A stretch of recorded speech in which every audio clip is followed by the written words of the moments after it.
Okay guys, so this is my next squad that I'm going to do as part of Mini Walmut's Going the Distance September Paint Challenge. These are the Howling Banshees. I'll just show you the sprues. They're not as convoluted as the not the Howling Banshees, the Dark Reapers, but then you didn't get to see the sprues for the Dark Reapers because I lost the footage, so I'll just get the sprues quickly. So here's the first two sprues. There looks like some nice detail on the bases for these. As I say, I'm hoping the construction will be a bit easier and a bit quicker for these than it was for the Dark Reapers. And this sprue here I think is for the leader of the squad. So this gives you some idea of the multi-part or the multiple parts that are needed for each figure, which I'm not too impressed with, to be honest. I mean, the detail on them is really good, and I suppose for that reason you do need multiple parts, but as I've mentioned before, back in the day, like 40 years ago, I used to have a lot of metal miniatures and they were just one piece, so you didn't have to do much construction. You still had to get rid of the mould seams and things like that, but at least you didn't have to arse around putting them together. As you can see, you can have them in various poses with various heads as well, which is a nice touch and makes them a bit more individual. There are 5 figures in the box, and as I say, you can kind of individualise them a bit, although they are a squad, and so there are going to be similarities, like they all should be wearing something that distinguishes them as Howling Banshees. What my intention is to probably spray the white or bone colour, and in that way I'm hoping that it will quicken the painting process. So yeah, so I'm going to keep this as one video, so then hopefully you will soon see some progress on these, so I'll catch you in a bit. Okay guys, so the Howling Banshees have had a coat of Wraithbone from Games Workshop from a rattle can.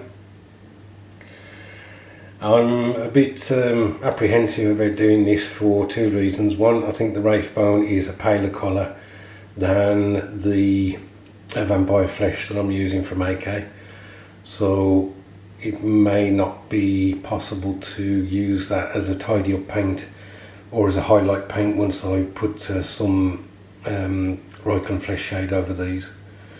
The other thing is that all the non-armour parts will probably have to be painted another colour. For instance, the swords may have to be painted black first to get the metal to work well.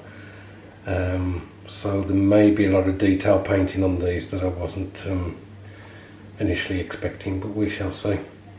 Anyway, I shall crack on with these and catch you in a bit. Okay, so a bit more progress. As you can see, I've done the hair on these. I've also picked out the ribbons in the same green as well. I've just been painting the swords black in order to put the metallics on top of those.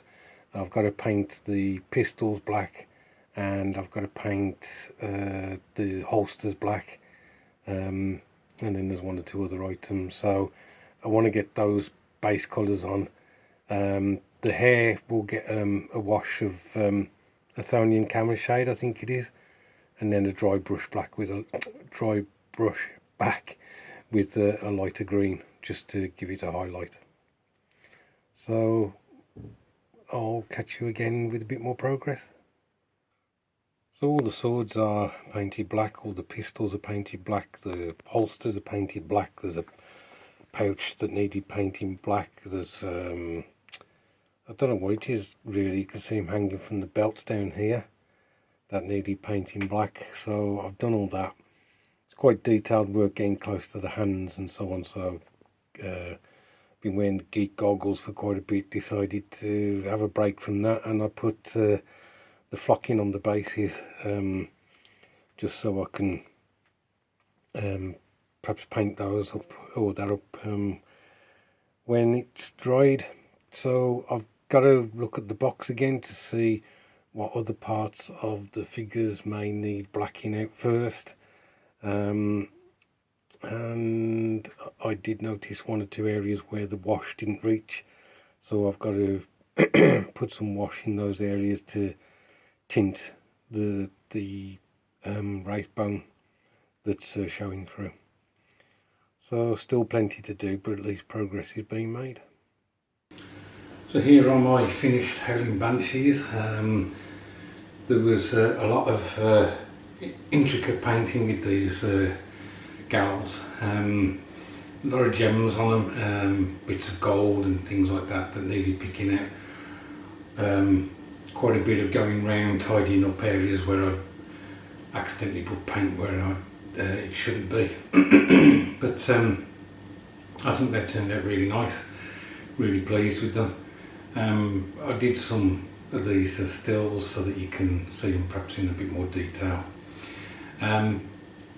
Yeah, I'm really pleased to add these to my Eldar collection. I think that makes 10 figures so far now. So with this challenge, basically you measure the height of the figure and you add all those heights, and you've decided on a distance. And the distance that I chose is the same as Christoph, where we measured our workbenches and we said we would paint figures up to that measurement. So my workbench is 50 inches. With these figures and the Dark Reapers, I have managed to do 20 inches so far, so that's pretty good.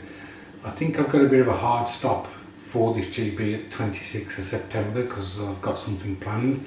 I've actually got a buddy build, which I don't often do, so I'm quite excited about that.